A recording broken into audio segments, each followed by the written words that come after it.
Hi, I'm Dan Hurlich, lecturer for the University of Wisconsin-Whitewater College of Business and Economics, and this is Marketing 312, and we're in week 4 already.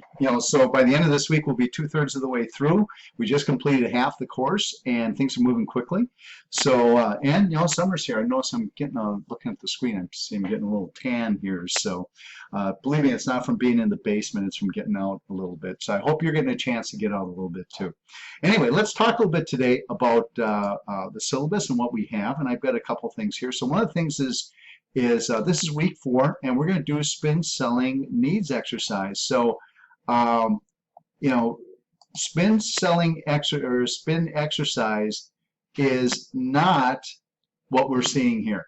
Okay, that is not the case. We are not going to be, we're not going to be doing this. Okay, it might be fun, but we're not going to be doing it. So what the spin selling is, it's an exercise where you use SPIN, which is spin. So one of the first things I would look to is the spin selling materials that we have posted in the modules. Please look at and learn it. You're going to need it for the sales competition this week, okay? There's a really neat exercise, so get started with it early. Sunday would be a great time.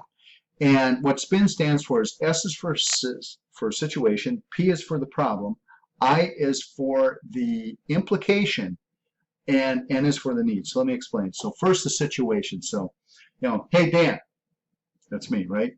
Hey Dan, tell me about your situation right now. Man, I'm stuck in the basement. I don't get out much. I can't get to the gym. I don't get to work out.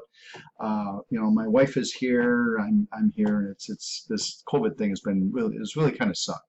Okay. All right. Well, that's the situation. Okay, so you might ask several situation questions, so do you get out and work out at all or anything? Nah, I don't get to do that. What do you do?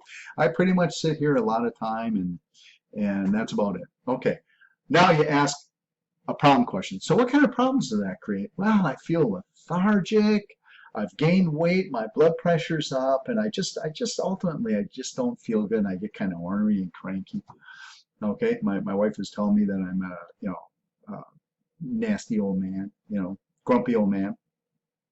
Okay, well, so when you don't get a chance to work out, you don't feel good. Okay, in the long run, what does that mean to you? Well, it means that maybe I got a shorter life. It means I'm very unhappy. Means that maybe I don't get to watch my grandkids grow up. I'm really concerned about not being able to get to the gym and do the things I like to do. And the weather around here is crappy often enough that I can't get outside for walks and that. So I'm really concerned about my health. So if I can show you, Dan, this is now needs. The implication was, what does all that inactivity mean, right? Now if I can show you needs, a need solution. So if I can show you a way that for 20 minutes, 30 minutes a day, you can dedicate that half hour to feeling better, getting a great workout no matter what, and it's actually fun, it's enjoyable to do, and it'll help you lose weight, it'll help you get in better shape. Is that something you might be interested in taking a look at? Well, heck yeah, I'd be interested. Well, let me show you the Peloton bicycle and how you can do these interactive workouts online. And great, let me see. So need solution. First, I had the situation. What's my situation? I'm stuck here. Okay. The problem is I feel lousy. My blood pressure's going up. I'm gaining weight. I'm cranky. The implication is, well, long term, it's not good for me. It's not good for me. It's not good for my marriage. It's not, I want to be around to see my grandkids. So long term, the implications are it's not good. The solution is, if I can show you a way to solve those issues, if I can keep you healthy so you can see your grandchildren grow up, is that something that you want to see? It's not a presentation. It's not telling you all about the Peloton bike or anything else. It's if I can show you a way. So what you do is you're taking the customer mentally from point A to B to C to D by asking questions, not telling. Remember, you hear me say all the time, selling's not telling, selling is asking. And when people come to their own conclusions by you asking thoughtful questions, not trap questions, not trick questions, thoughtful questions, they will begin to see and understand how what you have to offer might be able to help them. They now have an interest in taking a look versus you just coming to them and saying, hey, I got this great exercise bike and it's hooked up to the internet. It's so cool. And it's only $4,900. And right away they're turned off. They go, yeah, screw you. That's terrible.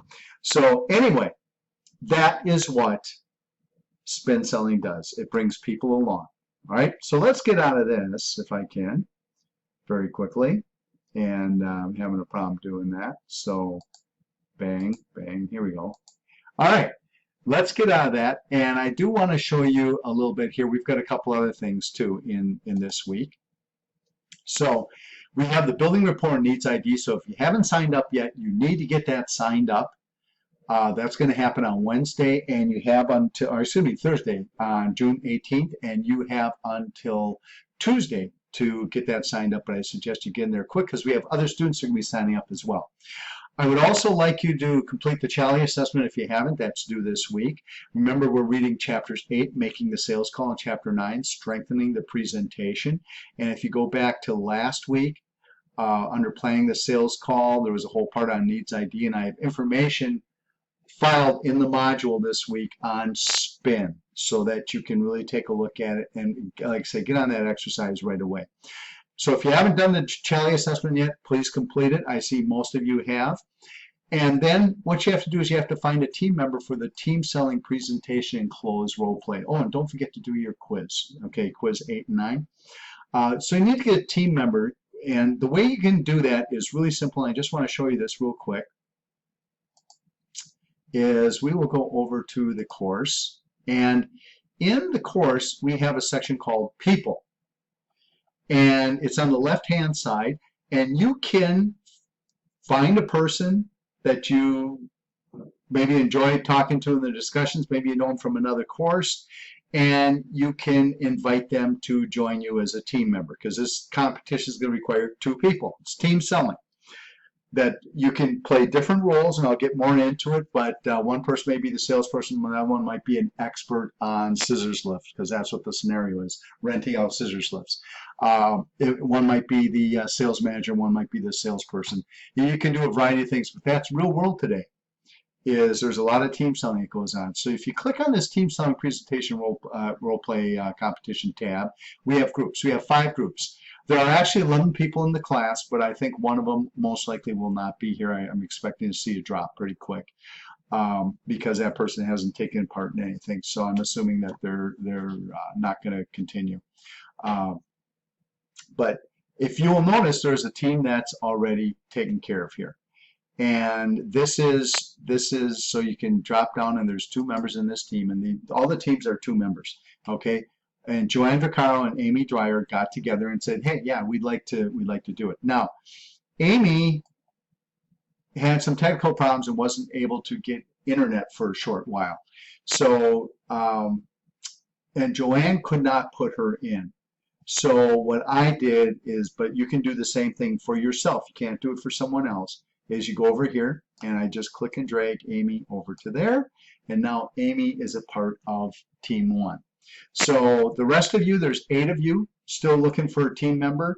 It can be any of you. Rachel, you can drag yourself over to Team 2 and start looking to find somebody else to put in, or you can just start contacting them and then see who else forms the team and that kind of thing. Now there's another place to go. You can send emails to each other. And we do have under the discussions, we do have the raise your hand, and you can use the raise your hand. It goes to everybody, and hopefully everyone is subscribed to it. If not, I hope you all are. And if you use the raise your hand, you can hit reply here and start a thread and say, type in, hey, I'm looking for a partner for that day for the sales competition. We're probably going to start at about 4 in the afternoon and maybe go to about 6 p.m. So I'm hoping that we can get most of you accommodated at that time. If for some reason you find that you cannot, it doesn't work for you, just like for the competition we have this coming week, let me know. We will try to work something out. We'll do our best to accommodate you, and at the very least make sure that you can take part and complete your assignment. Okay, so that's it for today, and really looking forward to seeing how the things go in the competition this week. All right, thanks a lot. Take care.